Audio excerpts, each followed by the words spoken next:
The Vietnamese were the first large group of non-European migrants to arrive in Australia. This video explores the reasons they fled Vietnam and their perilous journey to Australia. Vietnam was part of French Indochina from 1887 until the Japanese occupation during the Second World War in 1945. When Japan surrendered at the end of World War II, the French took control again. The Vietnamese fought the French and eventually managed to expel them in 1954.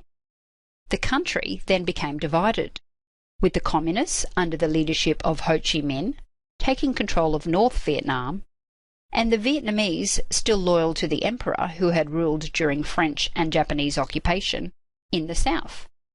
When the emperor was assassinated, and with the Communists gaining support, the United States began to increase the support it had provided to South Vietnam after World War II.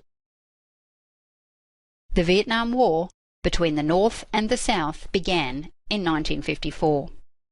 North Vietnam was supported by the Soviet Union, China, and other communist allies, and South Vietnam was supported by the United States and other anti-communist countries such as Australia.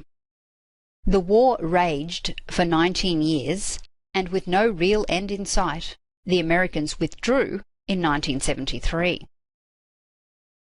Saigon, the capital of South Vietnam, fell to the Communists on 30th of April 1975. This image shows the evacuation of the US Embassy in Saigon in 1975 as the city fell to the Communists.